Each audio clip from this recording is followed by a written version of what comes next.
আসসালামু আলাইকুম, welcome back Ayans মম blog. আশা করি আল্লাহর রহমতে সবাই ভালো আছেন। আজকে আমরা এসেছি দেশা পার্ক সিটি। দেশা পার্ক সিটিতে প্রত্যেক বছরের মতো এবারও ইয়ার এন্ড লাইট ফেস্টিভ্যালের আয়োজন করা হয়েছে, আর সেটাই দেখতে এসেছি। এমনিতেই এই জায়গাটা আমার অনেক প্রিয় একটা জায়গা, আর যদি লাইট ফেস্টিভ্যাল হয় তাহলে তো আমার আসা চাই। প্রত্যেক বছরই আমি আসি, এবারও এসেছি। কয়েকদিন ধরে আসবো করছিলাম, কিন্তু সময় হয়ে ওঠেনি, তাই আসতে পারিনি। গত বছরের ভিডিওটা আমি দিতে পারিনি। এখান থেকে যাওয়ার পরপরই আমার হাত থেকে ফোনটা পড়ে যেয়ে নষ্ট হয়ে গেছিলো। এখানে এয়ার অ্যান্ড লাইট ফেস্টিভ্যালের ডেকোরেশনের সাথে সাথে ক্রিসমাস ডে ডেকোরেশনও থাকে, খুব সুন্দর করে সাজানো হয়। আমার তো দেখতে খুব ভালো লাগে। আর একটা জিনিস, এখানে আসলে অনেক রকম ডগই দেখা যায়। প্রথম আমার আনইজি লাগতো, এখন আর সেটা লাগে না। এখানে খুব সুন্দর একটা প্লেগ্রাউন্ড আছে বাচ্চাদের জন্য। সব বাচ্চারা মজা করে প্লে করছে।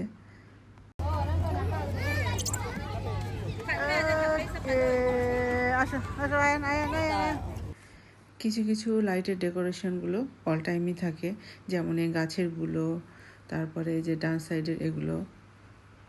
আশেপাশে যারা থাকে, যাদের ডগি আছে, ওনারা প্রত্যেকদিন বিকালবেলা এখানে ডগিকে নিয়ে হাঁটতে আসে। এজন্য বিভিন্ন রকম ডগিগুলো এখানে দেখা যায়। লাইটগুলোর বিভিন্ন রকম রং হয়, সাথে মিউজিক বাজে, তখন দেখতে অসাধারণ লাগে। আর একটু যখন অন্ধকার হবে তখন আরও ভালো লাগবে দেখতে।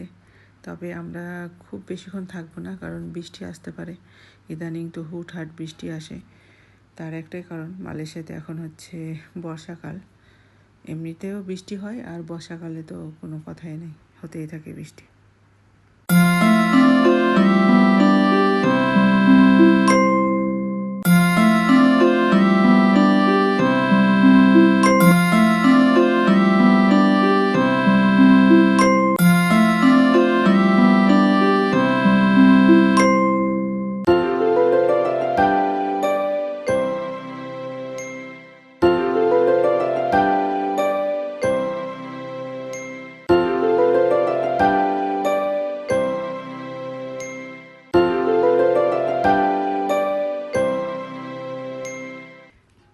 এখানে ডগিদের জিনিসগুলোই বেশি পাওয়া যায়, মাথার টুপি, ড্রেস, আর এখন তো ক্রিসমাস উপলক্ষে স্যান্টার যে ড্রেসগুলো আছে সেগুলো পাওয়া যাবে। কিছু খাবার থাকে, কিছু অর্নামেন্টস থাকে, তবে এগুলো অনেক এক্সপেন্সিভ অন্যান্য জায়গার থেকে। সবাই এখানে ছবি তুলছে, আমরাও এখানে কিছু ছবি তুলবো, তারপরে হচ্ছে কফি খাবো। আর এখন অন্ধকার হয়ে গেছে, তো এখন লাইটগুলো আরও সুন্দর লাগছে দেখতে। কি সুন্দর লাগছে। আমি যখনই দেশা পার্ক সিটি আসি, এই সিঁড়িটাতে কিছুক্ষণ বসে থাকি, ছবি তুলি। তো আজকাল সিঁড়িটাতে আমার বসাও হয়নি, ছবিও তুলিনি।